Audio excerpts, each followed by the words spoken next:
Bonjour, bonjour tout le monde, chers amis francophones, chers clients, amateurs de l'astrologie, ceux qui sont inscrits à ma chaîne. Oui, je suis Olga, je suis de retour après une petite pause. Je n'ai pas pu vous présenter la vidéo avec l'analyse de la semaine dernière parce que je suis tombée malade, comme vous pouvez encore le constater. Je viens de récupérer ma voix, j'ai perdu totalement la voix. Oui, ça arrive, on peut tomber malade même dans les tropiques, dans le climat tropical.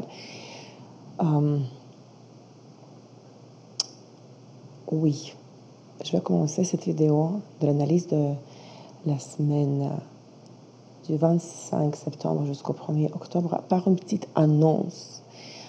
Je vais voyager aux États-Unis et je serai à New York du 2 au 10, mais en fait, si j'enlève les jours du voyage, du 3 au 9 octobre 2017, je serai à New York et il y aura une possibilité de me rencontrer en personne et d'avoir une consultation en astrologie et tarot parce que je fais aussi dans mon travail, je fais aussi les tarots et les cartes françaises, les normands. Donc, une consultation en astrologie et tarot personnelle en me rencontrant personnellement. C'est une occasion, un événement exclusif parce que j'habite à Costa Rica et je travaille uniquement par Skype et par email à distance. Je ne consulte pas en personne. Donc, si quelqu'un qui écoute cette vidéo, qui est même les francophones, qui habitent à New York, ou si vous connaissez des gens qui habitent à New York, qui seraient intéressés par la rencontre personnelle en personne avec moi et par une consultation, vous pouvez me contacter, bien sûr, me le faire savoir. Visitez mon site web www.astroésotérique.pro. Le lien vers mon site web est quelque part au-dessous de cette vidéo. Sur mon site, il y a tous les numéros de contact, le email, le Skype, WhatsApp, Viber, numéro de téléphone. J'ai des choses à faire à New York. Donc, la possibilité, le nombre de places pour les consultations privées, il est bien sûr limité. Donc, si vous avez la possibilité et l'envie, bien sûr, vous pouvez profiter de cette occasion. Faites-le moi savoir en avance. Donc, ça, c'était l'introduction. L'annonce qui n'arrive pas à chaque fois, chaque jour, tous les jours. Ok. On va parler aujourd'hui de la semaine, comme je viens de dire, la dernière semaine de septembre 2017. Je vais reprendre quelques informations de base de la semaine passée parce qu'elles sont importantes pour la compréhension de ce qui se passe la semaine suivante, qui commence le 25 septembre. La semaine dernière, le 20 septembre, nous avons vécu la nouvelle lune en Vierge, n'est-ce pas? Donc, ce qui veut dire, c'est que la semaine en cours dont on parle correspond à la phase croissante de la lune.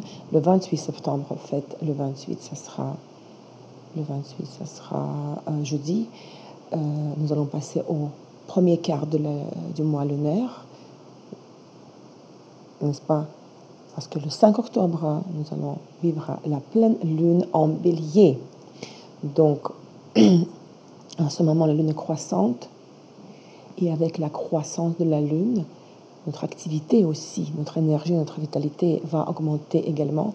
Nous allons avoir beaucoup plus de force puissantes même, qui vont nous aider à résoudre des problèmes même les plus compliqués. Parce que nous savons que lorsque nous nous rapprochons à la pleine lune, l'énergie déborde, l'énergie est physique et mentale, n'est-ce pas? La nouvelle lune, c'est le début d'un microcycle du mois lunaire. La pleine lune, c'est l'apogée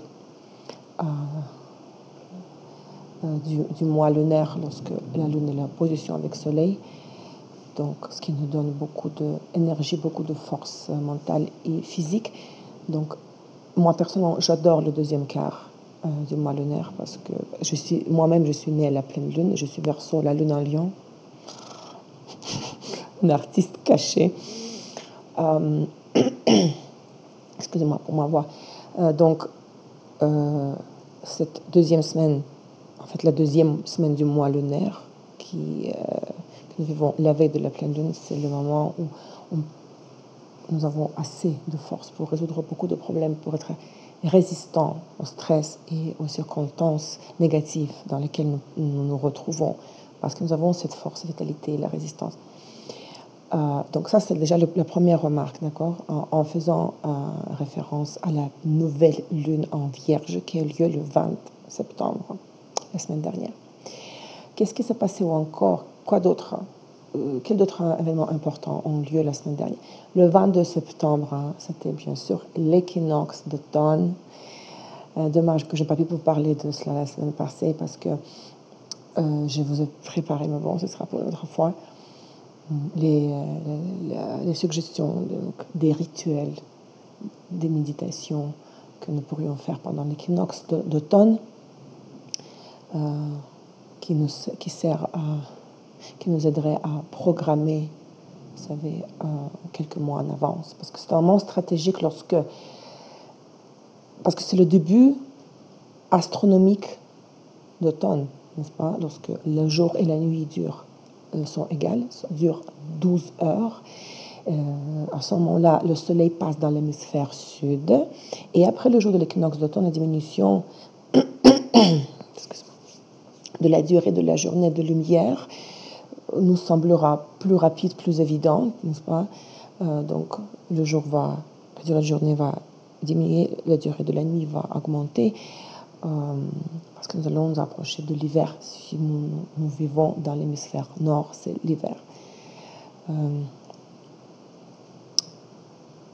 L'équinoxe d'automne, c'est le moment stratégique pour lancer un nouveau programme de purification du passé et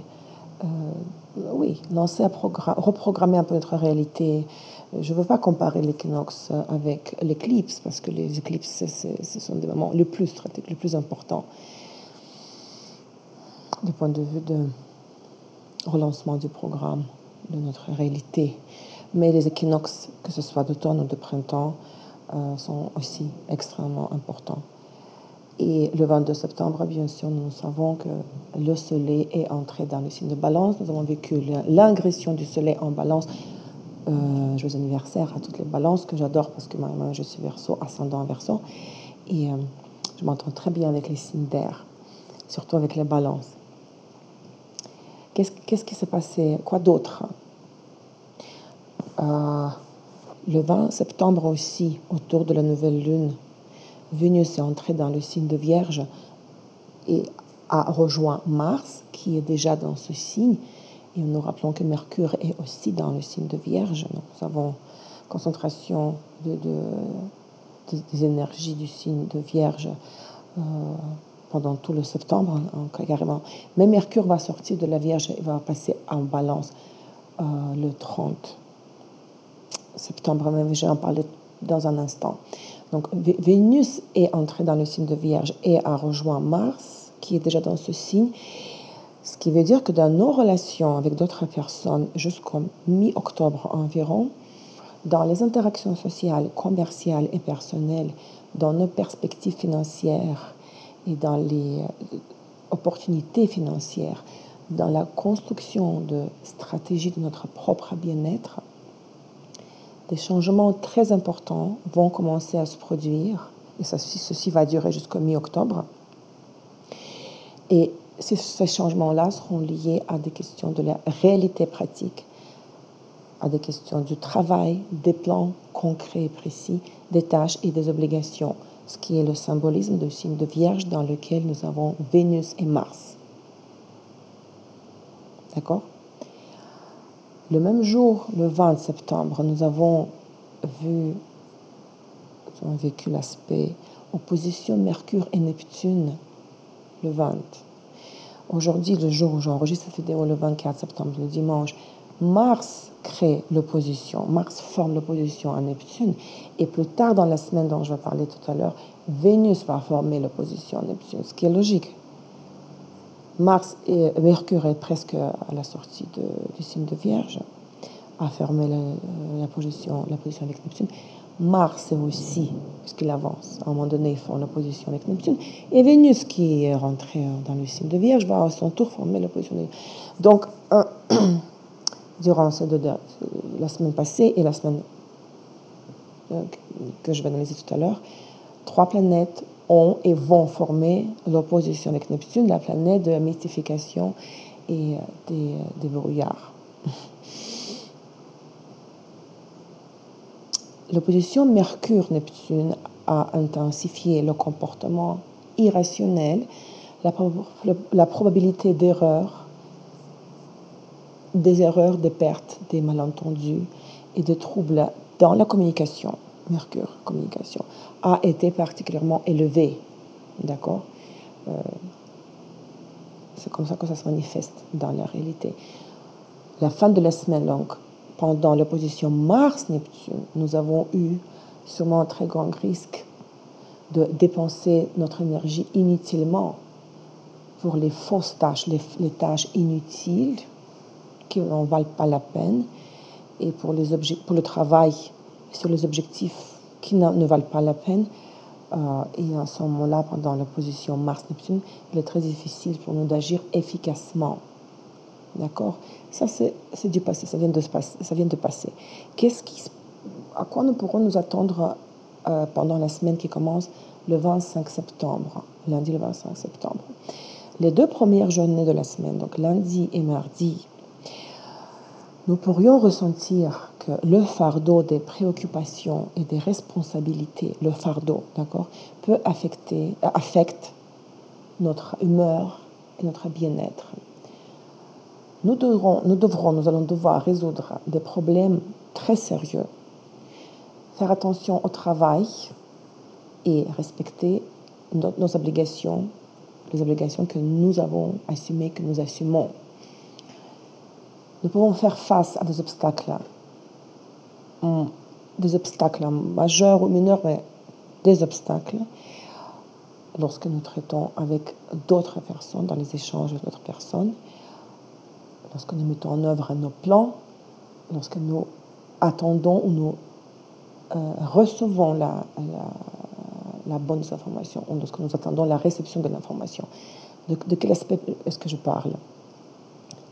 Communication, information, c'est Mercure, et les obstacles, le travail sérieux, les obligations, c'est le symbolisme de Saturne. Nous avons lundi le 25 septembre le carré Mercure-Saturne. D'accord? Donc les obstacles dans la communication, dans la réception de l'information.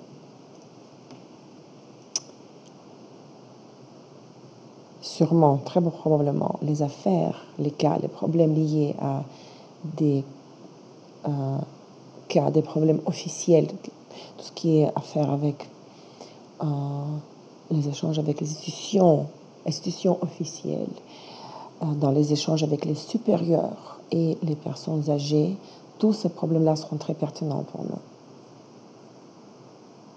Carré, Mercure, Saturne. Mais comme chaque aspect négatif, cet aspect-là a aussi le potentiel d'évolution. Il a des côtés positifs aussi. Quels sont-ils?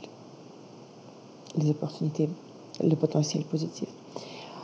Ce sera le moment, lundi, mardi, vraiment approprié pour la concentration sur les objectifs qui sont très importants pour nous, mais qui sont les objectifs de long terme que nous devrions résoudre à long terme, qui ne s'entendent pas le résultat rapide. Si nous savons, par exemple, que voilà, si nous commençons à travailler sur quelque chose et nous aspirons même pas parce que nous savons que ça prend du temps pour arriver à un objectif, au résultat final, que cela prend du temps, si nous commençons le travail sur cette sorte d'objectif,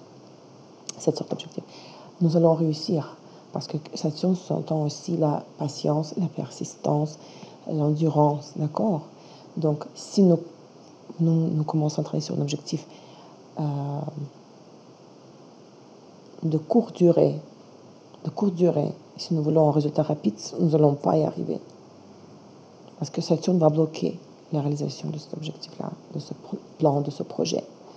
On peut commencer à travailler sur quelque chose, mais il faudra de la patience et nous allons justement avoir assez de patience et pas seulement la patience, mais de travail acharné, d'accord? Ce qui est le symbolisme de Saturne. Donc, il ne faut pas toujours il ne faut pas paniquer si nous avons un aspect négatif comme carré ou une opposition.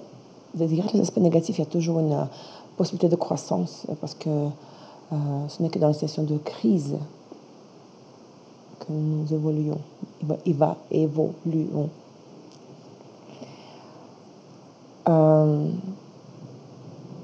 Le 28 septembre, c'est le jeudi. Pluton, la planète la plus éloignée du Soleil, la 10e planète du système solaire que nous considérons en astrologie, elle passe dans la phase directe parce qu'elle termine sa phase rétrograde. La planète a commencé le cycle de mouvement inverse, donc rétrograde, le 19 avril 2017, dans le 19e degré de Capricorne. Et jusqu'à aujourd'hui, elle a été donc dans la phase rétrograde. Et le 20 septembre, elle s'arrête, elle ralentit, elle entame la phase directe dans le 16e degré de Capricorne.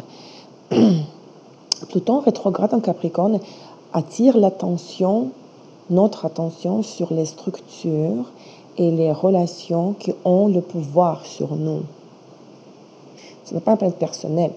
La planète personnelle, c'est Soleil, Lune, Mercure, Vénus, Mars, le 5.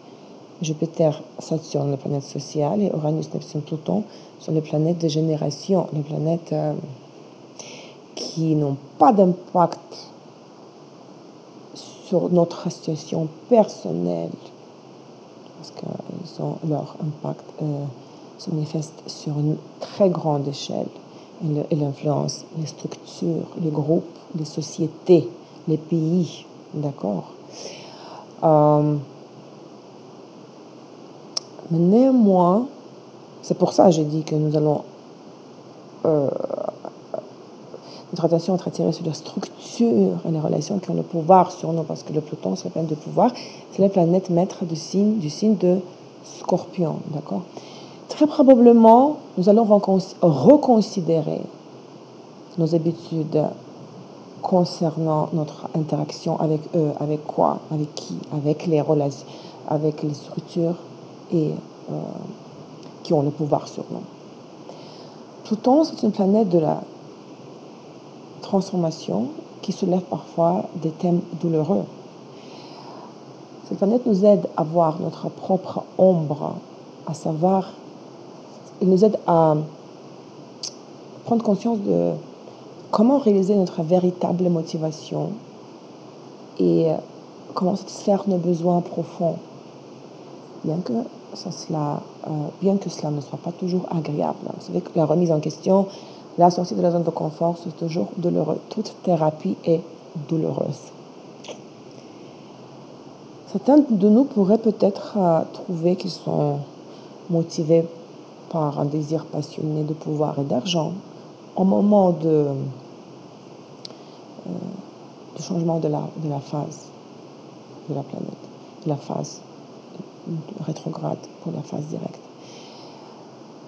Mais le conseil, c'est de permettre à nos émotions, si on peut dire réprimées, étouffées, de venir à la surface.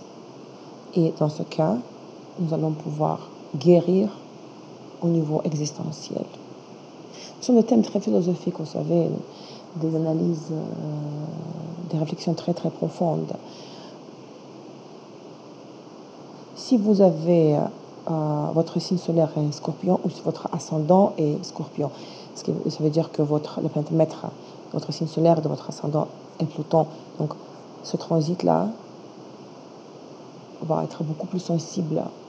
Vous allez être plus sensible au transit de Pluton que ceux qui n'ont pas du signe de Scorpion dans leur thème. Si dans votre thème, le signe de Scorpion n'est pas très prononcé, par exemple, vous n'avez aucune planète dans le signe de Scorpion. Il faut regarder aussi sur quelle maison dans votre thème astral est projeté Pluton qui transite maintenant. Ça veut dire que vous avez la remise en question dans le domaine correspondant à la maison. qui prend sur la projection de Pluton en transit. D'accord? J'espère que ce n'est pas trop compliqué. Le 28 septembre, nous avons un aspect très, très intense, très négatif, intense, même violent. Jupiter, la planète des perspectives sociales, de l'expansion et du développement, qui est presque à la fin du signe de Balance, qui est au 27e degré de Balance, qui sort bientôt du signe de Balance, forme opposition avec Uranus révolutionnaire, qui est aussi dans le 27e degré, bien sûr, du signe opposé à Bélier. Cette opposition, en fait, elle est exacte le 28 septembre, mais bien sûr, son impact, nous l'avons ressenti déjà 2 semaines avant. 1 semaine, 10 jours. Okay? Vu qu'il s'agit de l'aspect de planète lente, cela prend du temps pour les planètes lentes de former un aspect, peu importe aspect quelconque.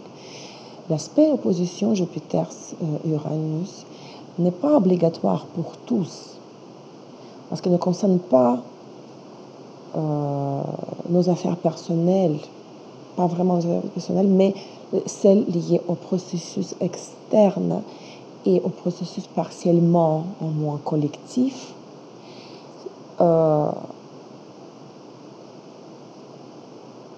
Cet aspect concerne l'expansion et la transformation de tout ce qui concerne l'activité sociale et les liens sociaux, l'activité publique, les nouvelles idées à la grande échelle. Si à la fin de l'année dernière, 2016, nous avons prévu pour nous-mêmes, par exemple, de nouvelles orientations pour notre réalisation sociale, les orientations qui nécessiteraient des restructurations et des changements révolutionnaires, alors au cours de deuxième partie de septembre, maintenant, pendant l'opposition Jupiter-Uranus, plus ou moins 10 jours, d'accord, nous pourrions avoir affaire avec les résultats de ce processus qui était lancé l'année dernière. Donc, il s'agit de l'activité sociale, de l'activité des interactions sociales et pas de nos affaires personnelles. Néanmoins, dans d'autres cas, si nous voulions réduire un peu le champ de l'impact de l'aspect, un peu jusqu'à une situation vraiment spécifique, personnelle, l'aspect peut apporter des transformations aux alliances existantes. Par exemple, des perturbations dans les relations personnelles et le partenariat. De nouveau, ici, il faut regarder sur quel axe des maisons de votre thème astral l'aspect est projeté. Il faut toujours appliquer les transits à votre thème astral. Parce que tous les transits vont avoir un impact très personnalisé, spécifique sur chacun de nous. Il faut toujours comparer les transits avec mettre ensemble, comme dans la synastrie. Donc, si par exemple l'aspect opposition Jupiter-Uranus tombe sur l'axe personnel dans votre horoscope, c'est-à-dire maison 1, maison 7, première, 7e maison, c'est comme un exemple. Vers la fin du mois, il existe un risque pour vous, risque de discorde, même de séparation.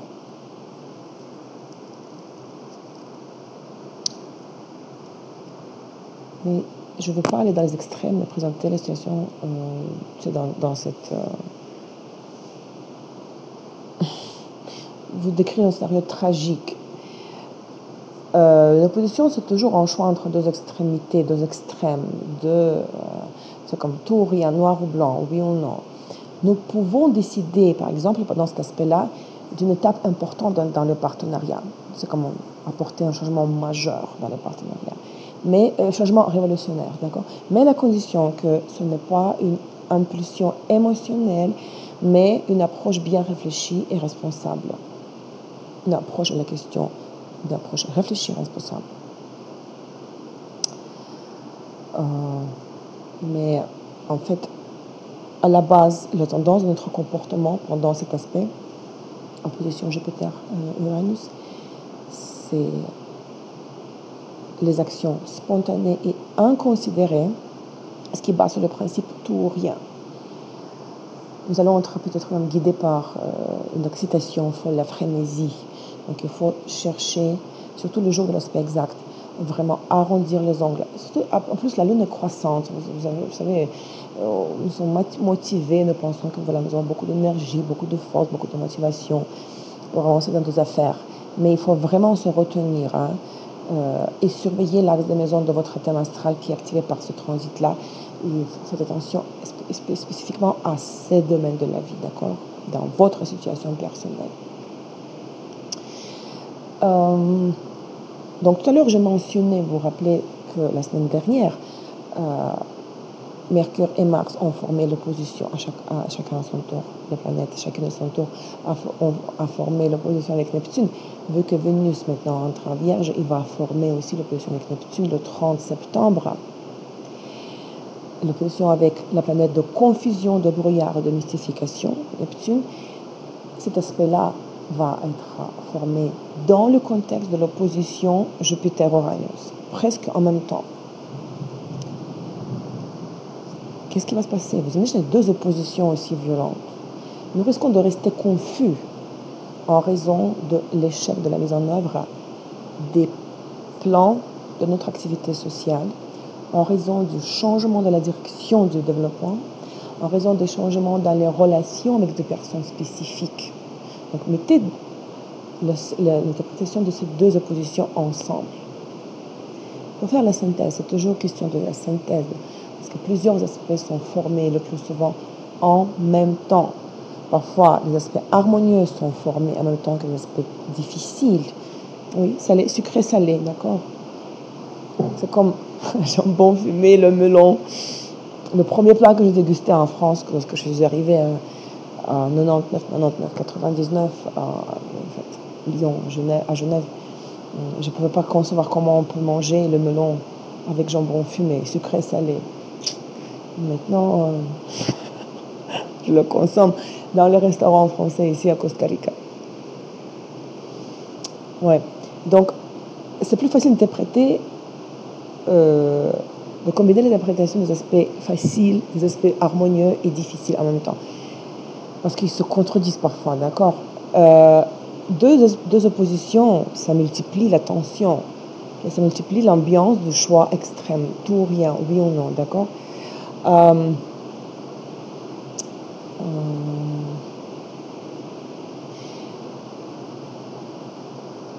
Le 29 et le 30, surtout ces 2 jours-là, nous serons censés d'agir et de faire des choix dans les situations d'incertitude. Ça, c'est opposition Vénus-Neptune. Et les avantages pratiques de certaines relations peuvent être mis en doute par nous-mêmes. Donc, ce sera le brouillard, l'incertitude totale. Comme dans le cas de toutes les transits quand nous avons les oppositions qui sont formées par les planètes en transit, nous avons toujours 2 scénarios de développement, d'accord? Les options négatives du développement de ce scénario et les variantes positives. Dans le cas de scénario négatif, nos espoirs pour les perspectives des projets, les espoirs pour l'accès aux ressources, pour la fiabilité, les espoirs pour la fiabilité des relations peuvent s'effondrer. Nous pourrons être appliqués même dans les cas de relations, des situations financières très complexes et embrouillées. La probabilité des erreurs dans le partenariat, dans les finances et les affaires sera augmentée. Les illusions, les erreurs, le brouillard, ça c'est le travail de Neptune qui se met en opposition avec Vénus. Vénus qui est le symbole des relations de partenariat et de l'argent. Quelle est la variante positive du développement de scénario? nous ne serons pas seulement libérés des erreurs passées, des illusions, de tout ce qui peut être la cause de l'inefficacité et de l'approche irréaliste dans le partenariat et dans les finances, mais nous pouvons également changer certaines situations de notre vie en comprenant les processus internes et en les remplissant davantage du sens plus subtil, ce qui est aussi symbolisme de Neptune, la compréhension de la couche mythique, ésotérique, d'accord, de la réalité.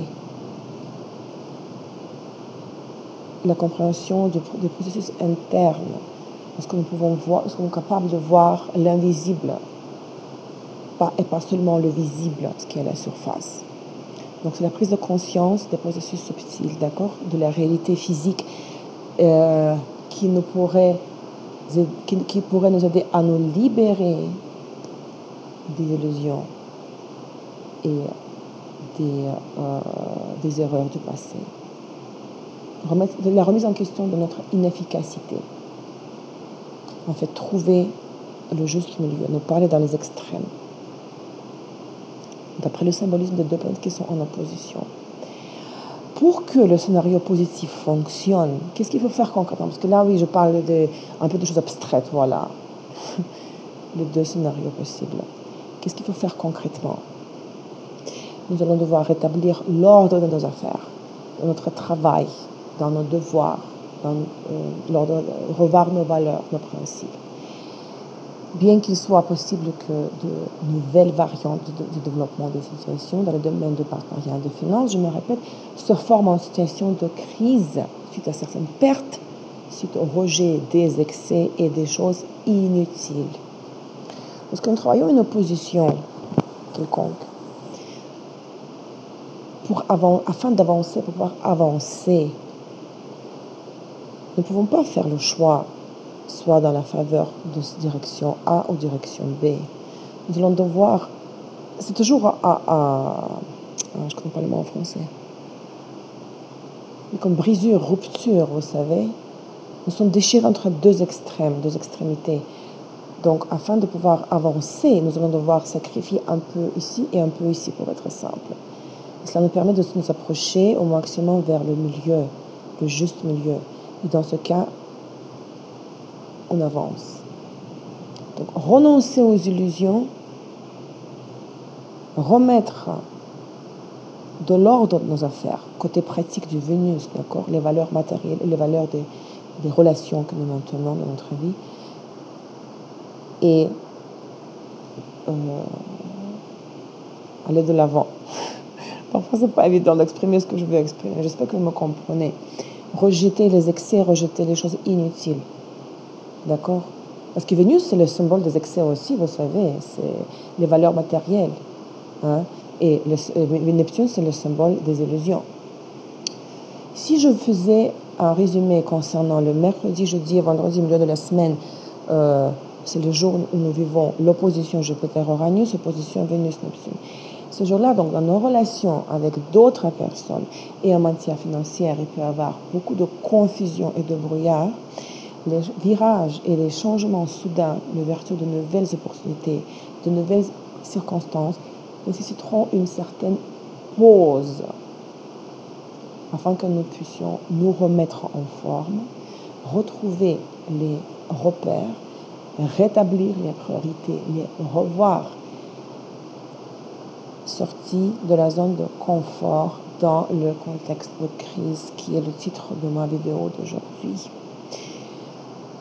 Parce que si nous renonçons à travailler sur l'opposition, sur les deux oppositions en fait, nous allons vivre finalement l'option moins favorable, n'est-ce pas, du scénario. Ce qui va entraîner les déceptions, les pertes, ce qui va nous pousser vers la prise de décision basée sur les illusions. Et aussi, cela va nous apporter les transformations compliquées et complexes dans les relations. Nous allons vivre des changements, c'est sûr, parce que chaque opposition apporte des changements.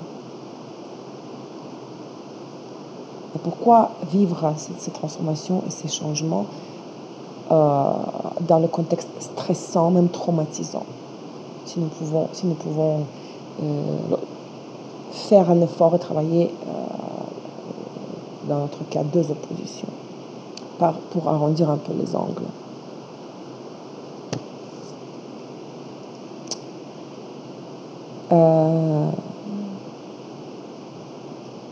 Jeudi et vendredi, et jusqu'à la fin de la semaine, la puissante énergie de transformation visera à changer l'ordre existant des choses. Nous pourrons réformer certaines circonstances passées, changer radicalement certains fragments les plus stables de notre réalité. C'est à cause de l'opposition Jupiter-Uranus. Nous serons enclins à placer catégoriquement tous les points sur les i, mettre les points sur les i, à prendre des décisions finales, comme radicales, c'est que voilà, j'ai décidé, je ne change pas d'avis, et à briser les ponts. Briser, on dit brûler les ponts, n'est-ce pas? L'énergie débordante et la soif d'action peuvent être dévastatrices si elles reposent sur les états contradictoires, les états énergétiques et émotionnels contradictoires des jours précédents. Mais cette énergie peut être créative si nous nous appuyons sur un système ordonné des valeurs et des priorités, un système nouveau que nous allons créer, un nouveau système que nous allons créer. Parce que Uranus sous-entend une révolution, changement, remise en question. Donc nous rejetons l'ancien,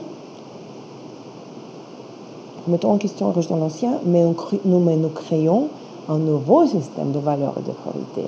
Et en se basant sur ce nouveau système de valeurs et de priorités, nous avançons. Et en rejetant les illusions, bien sûr, qui symbolisent de Neptune. Par conséquent, les derniers jours de la semaine peuvent être favorables pour résoudre des problèmes plus difficiles. En plus, souvenez-vous que nous nous rapprochons encore davantage de la lune du 5 octobre. Les journées favorables pour les réformes dans les affaires, vous savez, les affaires de grande échelle, pas seulement de nos problèmes quotidiens, là, du ménage, les problèmes de la carrière, des revenus et des questions financières. La fin de la semaine, ce sera très propice, favorable pour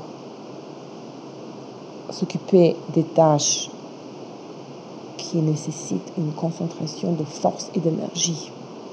Profitez-en. Et la dernière chose que je vais mentionner aujourd'hui, c'est une très bonne nouvelle pour moi, en tout cas, oui, c'est une bonne nouvelle, une ingression le 30 septembre, samedi.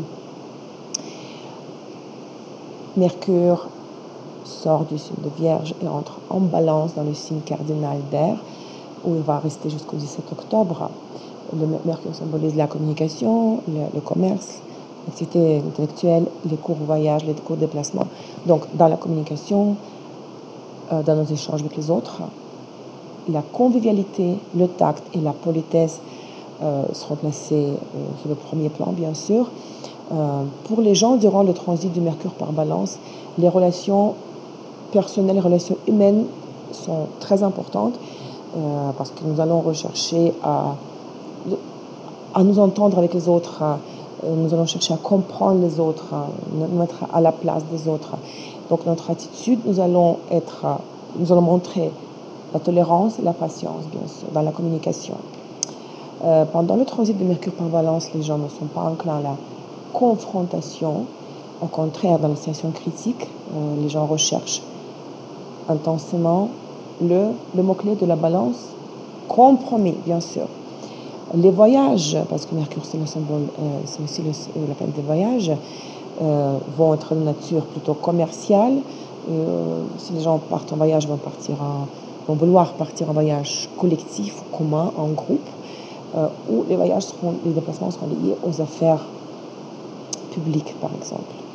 Parce que Balance c'est aussi symbole des groupes sociaux. La manifestation de ce transit de Mercure par Balance, manifestation non harmonieuse, négative, dans la communication, donne l'indécision, la partialité, la tendance à l'intrigue, il peut y avoir chez certains de l'arrogance, du mépris souligner envers les déclarations, envers les avis personnels des autres personnes. Voilà, j'espère que vous avez aimé une fois de plus le matériel que je vous propose. Désolée pour ma voix encore une fois.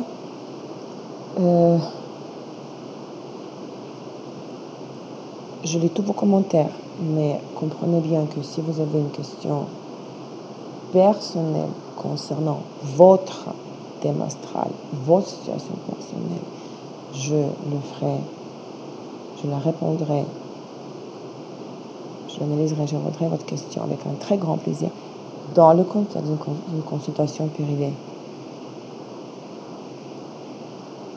Donc, ceux qui ont la possibilité et l'envie de me rencontrer à New York du 3 au 9 octobre, envoyez-moi un message personnel et nous allons discuter de cela en privé.